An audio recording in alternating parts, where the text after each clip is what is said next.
এখানে আমি একটা মেসেজ দিতে চাই সকলের উদ্দেশ্যে, বিশেষ করে আমার ভাই বোনদের উদ্দেশ্যে। একটু খেয়াল করবেন, মনোযোগ আছে তো সবার? মনোযোগ আছে তো সবার? আর একটু জোরে মনোযোগ আছে তো? যারা অবিবাহিত তাদের মনের চিন্তা কখন বিয়ে করব, আর যারা বিয়ে করছে তাদের মনের চিন্তা কেন বিয়ে করলাম।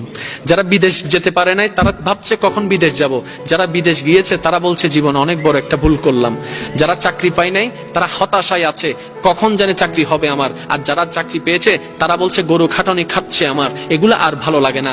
যাদের ব্যবসা নাই তারা ব্যবসার পলিসি করার চিন্তা করছে, ব্যবসা এস্টাবলিশ করার চিন্তা করছে, আর যাদের ব্যবসা আছে বলে যে এই জীবন আর ভালো লাগে না। যাদের বউ নাই তারা বলে যে কখন জানি বউ আসবে আমার ঘরে, আর যাদের বউ আছে তারা বলতেছে আহারে কেন যে আমি এই ফুলের মালাটা গলায় নিলাম। যাদের স্বামী নাই তারা বলে যে আমার তো কোনো কিছু নাই, আর যারা স্বামী আছে তারা বলে যে স্বামীটা পাওয়ার চাইতে না পাওয়া অনেক ভালো। আপনি যদি একটু ঠান্ডা মাথায় খেয়াল করে দেখেন, পানেওয়ালা যারা তারাও অসন্তুষ্টি, না পানেওয়ালাও অসন্তুষ্টি, কোটিপতিও অসন্তুষ্টি, গরিবও অসন্তুষ্টি। তাহলে সন্তুষ্টি কারা? তখন ইসলাম উত্তর দেয় পাও কিংবা না পাও, যতটুক পাও, কম পাও কিংবা বেশি পাও, সর্বদা যদি সুখী থাকতে চাও, পাও না পাও সর্বদা আলহামদুলিল্লাহ বলে আল্লাহ শুকরিয়া আদায় করতে থাকো। পাইলো আলহামদুলিল্লাহ, না পাইলো আলহামদুলিল্লাহ, গেলেও আলহামদুলিল্লাহ, না গেলেও আলহামদুলিল্লাহ। তুমি শুধু আপন রবের প্রশংসা খুশি মনে করতেই থাকবা, তোমার অশান্তি অন্তরে আল্লাহ পাক